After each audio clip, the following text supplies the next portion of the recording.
माता का एक ऐसा श्राप जिसे स्वयं तीनों लोकों के स्वामी स्वयं भगवान विष्णु भी नहीं टाल सके। गाय माता के उसी श्राप की वजह से आज भी समस्त नारी जाति को उस श्राप का दुख भोगना पड़ रहा है। गौ माता ने स्त्रियों को ऐसा कौन सा श्राप दिया था? चलिए आज हम सब इस पवित्र कथा के माध्यम से जानते हैं। मित्रों, द्वापर युग की बात है। एक बार भगवान श्री कृष्ण द्वारिका नगरी में बैठे विश्राम कर रहे थे। तभी उनके पास रानी रुक्मणी आती है और कहती हैं, हे प्रभु, आज प्रातः काल में जब मैं अपनी दासियों के साथ उद्यान में भ्रमण करने गई थी तो मुझसे मेरी एक दासी ने एक प्रश्न पूछा। उसने ये पूछा कि रानी जी, पहले स्त्रियों के बच्चे पैदा होते थे तो वह पैदा होते ही चलने लगते थे, परंतु अब कलयुग में ऐसा नहीं है, ये क्यों? फिर रानी रुक्मणी बोली, प्रभु, मेरे पास दासी के इस प्रश्न का उत्तर नहीं था, इसलिए मैं आपके पास आई हूं। कृपया मुझे इस प्रश्न का उत्तर बताएं। तब श्री कृष्ण कहते हैं, हे देवी रुक्मणी, यह तुम्हारा स्वयं का प्रश्न नहीं है, अपितु समस्त संसार की स्त्री जाति के लिए है। अगर तुम इस प्रश्न के उत्तर को जानने के लिए उत्सुक हो तो ठीक है, मैं तुम्हें एक प्राचीन कथा सुनाता हूं। तुम्हें इस कथा के माध्यम से पता चल जाएगा कि किस वजह से अब स्त्रियों का बच्चा पैदा होते ही नहीं चल पाता है। तब देवी रुक्मणी कहती हैं कि हे प्रभु, मैं इस कथा को आपके मुख से सुनने के लिए उत्सुक हो रही हूं, कृपया आप कथा को सुनाइए। तब श्री कृष्ण कहते हैं कि हे देवी, प्राचीन काल की बात है। एक नगर में गिरधारी नामक व्यक्ति रहता था। गिरधारी एक स्वार्थी, लालची और महाकंजूस व्यक्ति था। गिरधारी के पास में एक बहुत ही सुंदर गाय थी। उस गाय का एक छोटा बछड़ा भी था। वह गाय दूध देती थी और गिरधारी खेतों से उस गाय के लिए हरी भरी घास लाता और खिलाकर उसका सारा दूध निकालकर बाजार में बेच देता। गिरधारी गाय के बछड़े के लिए थोड़ा सा दूध बचाता था। इतने कम दूध में मुश्किल से ही उस गाय के बछड़े का पेट भरता था। श्री कृष्ण कहते हैं कि हे देवी रुक्मणी, गिरधारी गाय का दूध खुद भी पीता था और अपने परिवार वालों को भी पिलाता था। गाय का दूध बेचकर गिरधारी अपने घर का खर्चा चलाता था। इसी तरह धीरे धीरे गिरधारी का समय व्यतीत हो रहा था।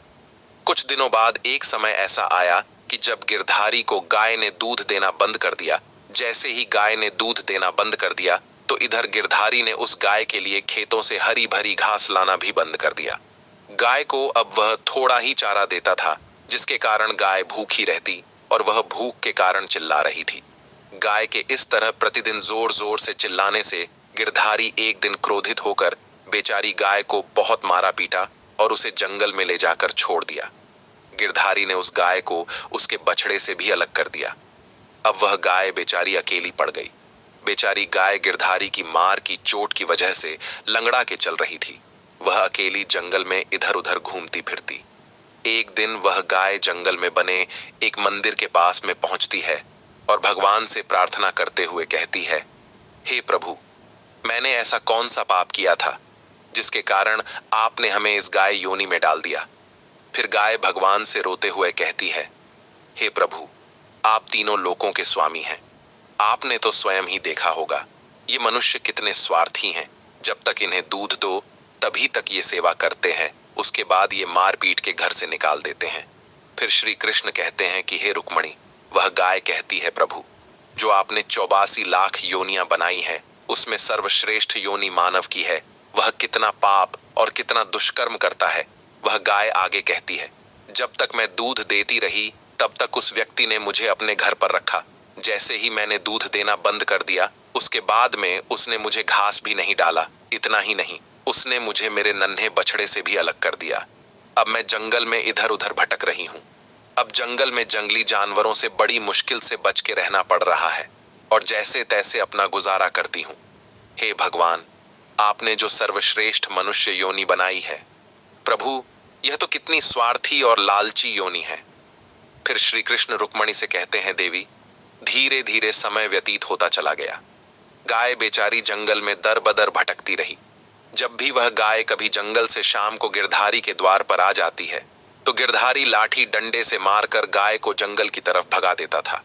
कुछ दिन बाद वह गाय गिरधारी के द्वार पे आना बंद कर देती है। अब वह गाय समझ चुकी थी जंगल ही उसका घर है। श्री कृष्ण कहते हैं कि देवी संयोगवश वह गाय एक दिन गर्भवती हो जाती है।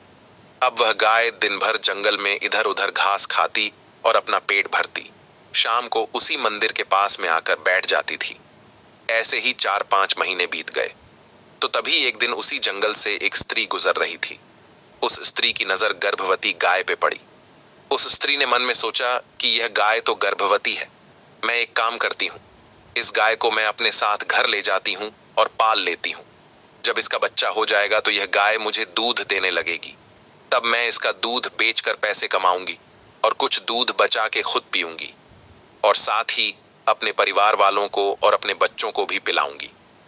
श्री कृष्ण कहते हैं कि हे देवी, जैसे ही वह स्त्री उस गाय को पकड़ने के लिए अपने पति को बुलाने के लिए वापस घर जाती है और जब तक उसका पति घर से वहां पर आता है तब तक वह गाय वहां से चली जाती है। धीरे धीरे और समय व्यतीत होता गया और गाय के प्रसव का समय नजदीक आ गया।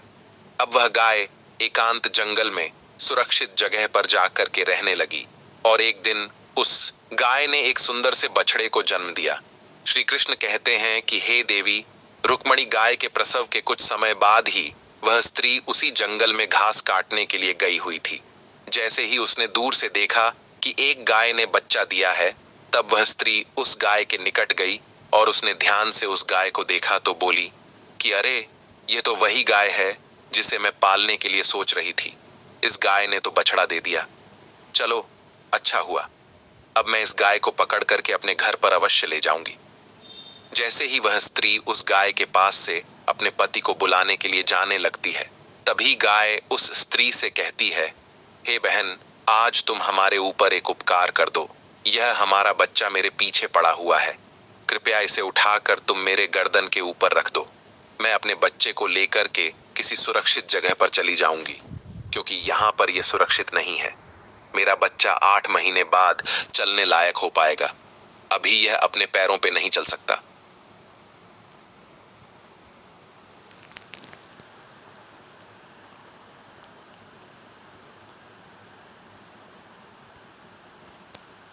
श्री कृष्ण कहते हैं कि हे देवी, ऐसा अभी है, ऐसा पहले नहीं था।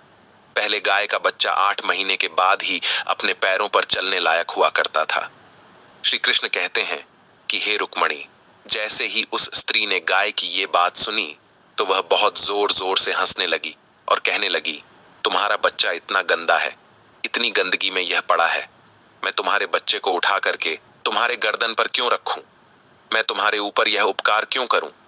उस स्त्री ने उस गाय का बहुत मजाक बनाया और बेचारी लाचार और असहाय गाय पर वह देर तक हंसती रही। बेचारी गाय अपने बच्चे को उठा नहीं सकती थी।